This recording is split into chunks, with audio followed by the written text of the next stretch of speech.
Bonjour à tous. Aujourd'hui, on va faire un gros coup de gueule, un gros point, et j'enverrai un message à Pablo Longoria dans cette vidéo. On va parler de la gestion de différents cas des joueurs de l'OM. Premier cas, Steve Mandanda. Là, j'ai envie de faire un gros point, le match est important ce soir, c'est bientôt la fin de saison, j'ai envie de faire un bilan sur l'ère Pablo Longoria. Certes, l'économie financière de l'OM va mieux depuis l'arrivée de Pablo Longoria et depuis que Jacques Arriero a quitté l'OM. Certes, l'OM va mieux. Désolé, je mange des frites. Certes, l'OM va mieux. Au niveau financier, les déficits, tout roule, tout va mieux. Mais la gestion des cas de différents joueurs me répugne.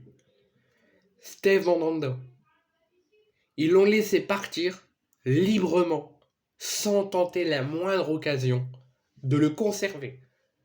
Alors oui, certes, il a une 37-38 piges, il va avoir bientôt 40 piges.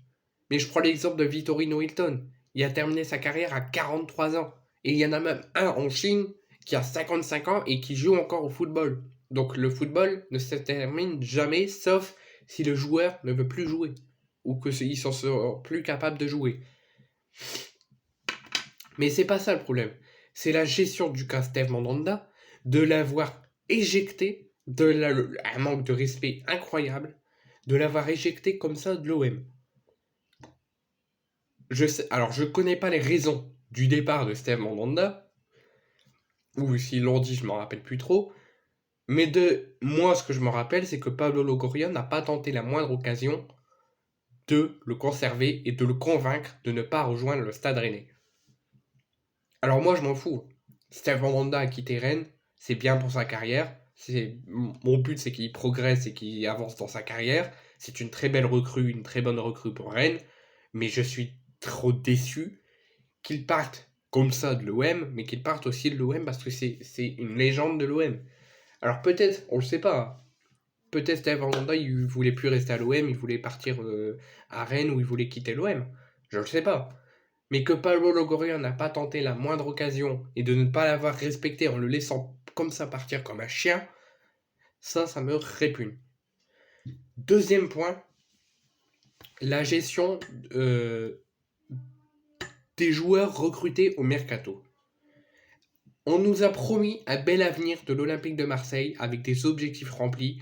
Les joueurs, quand ils sont arrivés aux conférences de presse de présentation, on nous disait ils auront un grand avenir à l'OM, ils auront le meilleure minute de jeu qu'il faut. Mais vous foutez de moi. Je prends l'exemple d'Isaac Touré. Il a joué un, maxi 2 matchs et avec que 10 minutes de jeu depuis son arrivée à l'OM. Au mercato, en plein milieu de saison, il a rejoint la JOCR en prêt.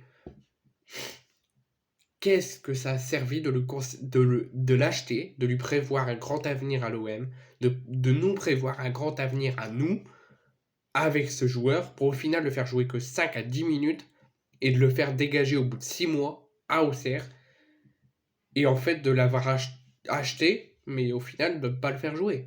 C'est un manque de respect envers nous parce que vous nous promettez quelque chose que vous ne faites pas et vous lui promettez un grand avenir à l'OM à Isaac Touré et au final il ne joue quasiment pas ou même pas du tout. Donc j'espère, parce que là on nous dit plein de choses, que Isaac Touré en fin de saison, son prêt à Auxerre sera terminé, il rejoindra l'OM. J'espère qu'il sera conservé par l'OM, que Longoria va se remettre en question sur ce cas. Et j'espère qu'Isaac Touré aura vraiment un grand avenir à l'OM la saison prochaine. Ensuite, Matteo Guendouzi. Oui, il a des hauts et des bas. Tous les joueurs qui existent dans ce monde entier a toujours des moments où ils vont être au maximum niveau, où ils vont faire des excellentes performances, où ils vont faire tout ce que le coach lui demande, ils vont respecter tout ce qu'il faut. Et il y a des moments où ils seront moins bien, ils tireront moins bien,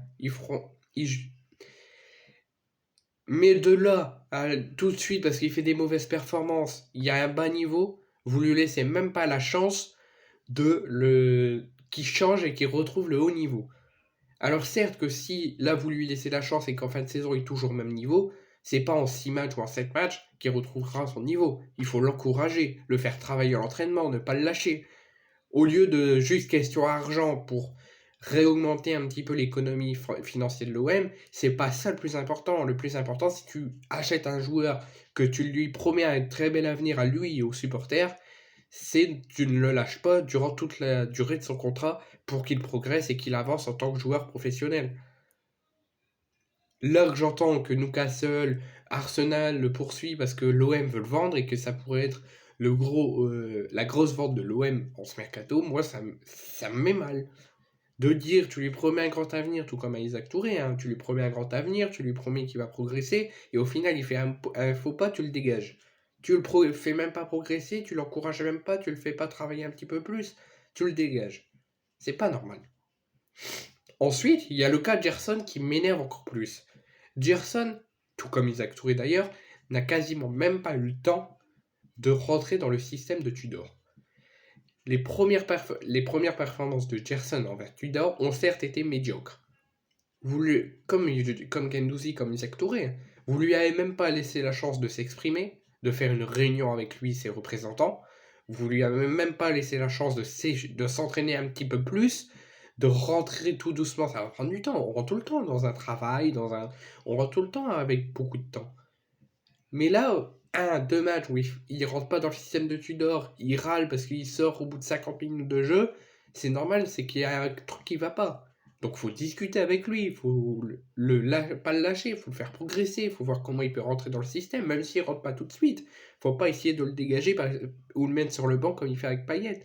Qu'il rentre pas dans le système de jeu, il faut le faire rentrer, il faut le faire progresser. Il y a plusieurs systèmes que la direction et que Igor Tudor devraient faire avec les joueurs qui soit ne rentrent pas dans leur système ou soit ont des performances médiocres. Ensuite, le cas de Luis Suarez, c'est pareil. Luis Suarez, en tout cas les recrues qui ont été faits après l'éviction de Sampaoli et l'arrivée de Tudor sont vite repartis ou sont en train de vite repartir parce qu'ils n'ont pas eu le temps de se montrer. Et même si tout de suite ils ne rentrent pas dans le système, il y a une saison à finir, une saison complète parce que c'est en début de saison, une saison complète pour rentrer dans le système de jeu ou changer, améliorer des choses. Là, il y a quelque chose qui va pas, hop, vous cherchez pas à comprendre, vous le dégagez. Juste pour question de l'argent. Juste pour que le système financier va mieux. Le plus important, c'est pas la progression de l'équipe, la progression des joueurs. C'est vous comptez que de l'argent. Non, c'est pas possible. Nous, on est une équipe, on n'est pas le PSG où ils ont que des starlets, où ils payent les arbitres sur tous les matchs. Nous, on est une équipe compétitive, une équipe qui veut faire le meilleur à tous, qui veut progresser et pas à dégager les joueurs en moindre mauvais mouvement. Ensuite, il y a le cas de Dimitri Payet. Dimitri Payet est forfait pour le match ce soir à Lyon. Vous lui manquez tellement de respect et vous manquez tellement de respect aux supporters. Là, je parle pas des joueurs et de l'équipe entière. Là, tout roule. Mais c'est la direction et du service de communication de l'OM. Vous ne cherchez même pas à comprendre à la sortie du groupe, là je parle du système de communication de l'OM. Vous nous avez communiqué le groupe. Vous avez dit que Tavares s'était blessé, que Simon Nkapitoubou c'était un choix du coach, qu'Aminarit et Unai c'était forfait de longue durée, mais Payet vous l'avez laissé sans motif. Pourquoi Pourquoi vous nous arrêtez le service de communication et la direction, vous continuez à nous manquer de respect en nous justifiant pas le forfait de Payet. Et à chaque forfait de Payet, vous trouvez la même raison, et en tout cas même pas confirmée par le club, une blessure au pied à l'entraînement. Dites-le, oui, Dimitri Payet est forfait parce qu'il ne rentre plus dans les systèmes de coach, on l'a écarté. Voilà, ça me mettra dans une furie incroyable, mais au moins vous l'aurez justifié. Là, vous le justifiez même pas. Vous dites, hop, il est absent. Vous nous dites juste qu'il est forfait, et c'est tout, vous le justifiez même pas. Donc là, j'espère que ce soir, lors de l'Olympico, soit Pablo Longoria, soit la direction, ou soit Igor Tudor, nous confirmera que Dimitri Payet est blessé, ou que lui-même nous confirme sur les réseaux sociaux que Dimitri Payet est blessé, ou que c'est pas un choix du coach qui l'a mis encore au placard comme il a pu faire avec Bamba Dieng. Donc j'espère que Dimitri Payet n'est pas blessé, qu'il va bien. et que c'est pas le choix du coach parce que là, ça va me mettre en furie. Ensuite, il y a le cas Bamba Dieng. Bamba Dieng est actuellement à Lorient. Il marque, mais il marque pas beaucoup, mais il performe. Encore une fois, un joueur qu'on l'a acheté pour le faire progresser à l'OM, il fait un mauvais pas, il rentre pas trop dans le système de Tudor, vous le dégagez. Vous le dégagez à Lorient, et qu'est-ce qu'il fait là, Bamba Dieng? Certes, il marque pas beaucoup, mais il performe. Il rentre dans le système de Régis Lebris. Ça a pris du temps. Au début, il a débuté titulaire, après il a été remis un petit peu sur le banc, et là il enchaîne les titularisations et a encore joué aujourd'hui contre Toulouse. Il marque pas certes beaucoup, mais c'est une progression, une adaptation à faire. Donc je vois pas pourquoi le manque de respect sur tous les joueurs actuels de l'OM qui sont là depuis quelque temps, que vous voulez absolument le faire partir parce qu'ils ont des hauts et des bas et qui ne rentrent pas trop dans le système de Tudor, et des joueurs que vous avez achetés sous l'air Sampoli que vous voulez le dégager là parce qu'ils ne rentrent pas dans le système de Tudor. Moi, là, on fait un point sur l'effectif complet et un bilan de bientôt fin de saison, parce qu'il y a des choses à dire et à poser. Moi, peu importe, je supporterai toujours l'OM jusqu'au mon dernier souffle. Moi, j'ai commencé à supporter l'OM en étant petit. Je les supporterai dans le malheur et dans le bonheur, qu'on soit en Ligue 2, en National, qu'on s'effondre, je les supporterai tout le temps. Mais c'est toujours bien de faire un petit point sur ce qui va bien et ce qui va pas bien à l'OM, notamment la gestion de certains joueurs dans les cas individuels et la gestion de l'équipe. Et la gestion surtout de la communication envers les supporters. C'est tout. Maintenant, on mange du long ce soir, on s'impose ce soir, et j'espère qu'on a la réponse à nos questions, et que Longoria, je lui fais entièrement confiance, malgré que là, au niveau des gestions de cas individuels, c'est plus trop ça, et j'espère qu'il arrangera les choses.